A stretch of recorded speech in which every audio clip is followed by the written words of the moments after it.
Okay, tumuloy tayo. O dito, eto ha, mga DDS, pakinggan nyo ito ha. Mukhang, eto hindi fake news. No? Totoo ito. Senator Ronald Bato Bakit? Yung isa daw na senador ninyo, na si Bato de la Rosa, aarestuhin na. De, joke lang.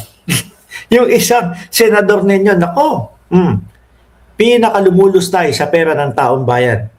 Bakit to? Biruin mo ilang buwan ng absent, ilang buwan nang walang naitutulong sa Senado, pero kumukubra ng sweldo. Saklap, no? Sa bawat mamamayang Pilipino. Kakaltasan ka, kinsenas katapusan, ipapasweldo doon sa mga senador. Isa sa senador, si Bato de la Rosa, hindi pumapasok. Kahit yata pumasok, wala tayo napapakinabangan. Hindi, sa totoo lang ho, mga bossing. Bago ko i-play itong video na ito, pumasok man ho at hindi pumasok itong si Bato de la Rosa, lustay ng pera ng bayan eh. Bakit po? Pag hindi pumapasok, syempre walang naitutulong, di ba, sa Senado. Pero kapag pumapasok naman po, kung ano-anong katarantaduhan ng mga hearing, ang mga gagawin, ang mga ipapaumpisahan. Naalala niyo po yung PIDEA League? Ano ang naitulong sa bayan nun? Saan napunta? Yung usapin doon sa PIDEA League. Wala. Di ba? Lagi ko nga sinasabi sa inyo, yung PIDEA League na hearing ni Bato de la Rosa, kagayang-kagaya nung kanta ni Francis M, kanta ni Francis M, si Glock 9, hindi alam kung saan matatapos, kaya bigla na lang tatapusin. Di ba? Kung sino-sino ho yung mga ipinatawag na mga tao, kung sino, pati Picoy, anak ng putek. Naalala ko na naman si Picoy. Di ba? Ang yabang pa ni Bato de la Rosa no, si Picoy ihaharap. Si Picoy, ikaw Picoy. Sabay maririnig ng taong bayan kay Picoy. Ngayon ko lang po nalaman na mang-uto ka lang pala ng mga senador o mang-uto ka lang o kaya gumawa-gawa ka lang ng kwento, makakarating ka na dito sa Senado di ba, Elena Garcia? Tamemi sila. Sige. Ano daw si Bato? Pinaka-worst na Senado. Nanguna sa listahan ng mga madalas lumiban sa Senado si Senator Ronald Bato de la Rosa para sa first regular session ng 20th Congress. Base ito sa opisyal na record na inilabas ni Senate Majority Leader Juan Miguel Zubiri. Ang saklap, hindi makalutang, no?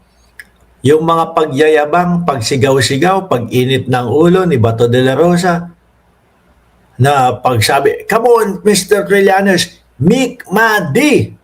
Gumaganon pa, no? "Come on, Mr. Trillanes, Mick Madi." akala mo, putek, eto, chismis pa lang ho, yung warrant of arrest, no? Bulong-bulungan pa lang po yung warrant of arrest, hindi na makaharap. Nagtatago na po, no? Nasaan yung angas ng mga DDS?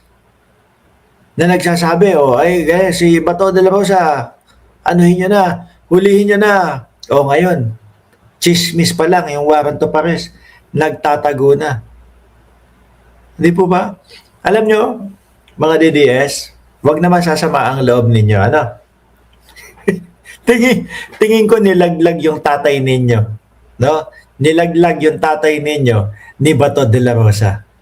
Kung maalala nyo yung arestuhan, doon sa airport nung sinundo ang dating Pangulong Duterte bago siya mapunta doon sa ICC, bago siya magganon-ganon. Di ba? Si Bato lang ang wala doon. Di ba? Lahat nandoon. Si Bongo may dalang pizza. Pero si Bato wala. Tawag kay Madjaldia.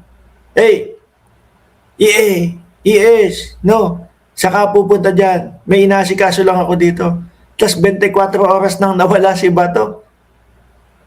Nasaan yung mga pangako sa inyo, mga DDS, ni Bato de la Rosa?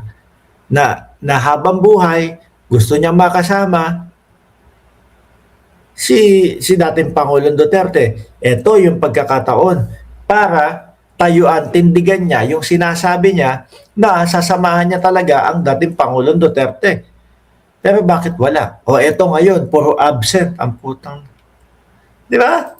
Sa dokumento ng Senado, nakapagtala si Senator De La Rosa ng kabuuang 31 araw na absence mula sa 58 araw ng session ng mga Dami na. Sabi ni Ma'am BJ Bajola, tumakbo agad, pabundok si Bato nung maaresto ang tandang karton. Oho. Di ba? Tapos, naaresto na, nadala na. 24 oras patay yung cellphone ni Bato. Takot. Kumbaga ho, mga kababayan, sabi ni Yeso Cristo kay San Pedro. Sabi ni San Pedro, hindi ka namin iiwan. Panginoong Jesus. Ayan, ganyan, no? Yun yung sa hapunan pa lang yata o doon sa hindi ka namin iiwan, Panginoong Hesus Kristo, no? Sabi ni Jesus kay San Pedro, bago tumilaok ang manok, 3 beses mo ako, 3 beses mo sasabihin, hindi mo ako kilala. Ganun. Di merong mga tao na doon. Hinuli na si Kristo. Nandiyan na si San Pedro. No? Sabi nung isa, tingin ko itong mama na ito, kasama niyang si Jesus. Sabi ni San Pedro, hindi ho. Hindi ho. Hindi ko Pangalawa, ganun din. Mukhang namumukhaan ko to, mukhang kasama to ni Jesus, no? Hindi. Pangatlo, ganun na naman yung sinabi niya. Sabay tilaok ng manok. Ngayon, kay Bato de la Rosa naman, mga bossing, parang ganyan lang din, no? Sasamahan ko kahit saan, si dating Pangulong Duterte. Wala pa hong tilaok ng manok Nagtatago na. Hindi na lumalabas 3 beses na itinatwa ni Pedro si Jesus, sabi ni Ma'am Remy Rivera. Dahil kabisado ko ho lahat yan. Si Bato, wala Hindi pa ho nagtatanong. Sumisibat na ho. Tingnan mo, ang ending, 31 na absent. No? Senador mula July 28, 2025 hanggang March 18 ngayong taon. Ako agree ako dito sa sinasabi ni Ma'am Elena Garcia. Ang totoo niyan, ginamit lang nila Bato at Bongo para makapasok sa gobyerno at Senado. Nung inaresto si RRD sa PRRD, si Bato iligtas ang sarili niya. Correct. Di ba? Nag-off ng cellphone. Yan yung sinasabi ko ho sa inyo. Di ba? I am Batman. Kayong mga DDS, ang hilig nyo kasing mga magpapaniwala dito sa mga taon to.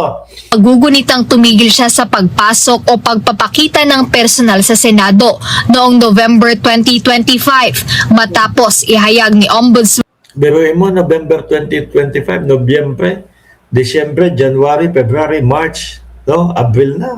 Dami sayang na pera ng taong bayan. Crispin Remulla na naglabas na umano ng warrant of arrest ang International Criminal Court o ICC laban sa kanya kaugnay ng war on drugs noong panahon ng Administrasyong Duterte. Sa kasalukuyan, mayroon ng nakahaing reklamo laban kay Senator De La Rosa. Yun, ethics complaint. Ang hirap ng kalagayan ni Bato, Pag tuloy-tuloy siyang hindi pumasok, ang kakaharapin niya, ethics complaint, mga kababayan. Pagka naman siya pumasok, baka naman biglang mag-activate o maging active yung kanyang warrant of arrest. Kayo, tanungin ko kayo, kung meron kayong pagpipilian doon sa dalawa, ano pipiliin nyo ho? Pipiliin nyo po ba na pumasok? Para hindi nakaharapin yung complaint, sa ethics complaint? O pipiliin nyo pa ding wag pumasok para hindi ma-serve ang warrant of arrest, Ako kasi mga kababayan, although, siyempre ngayon, chismis lang yon yung warrant of arrest kay Bato de la Rosa.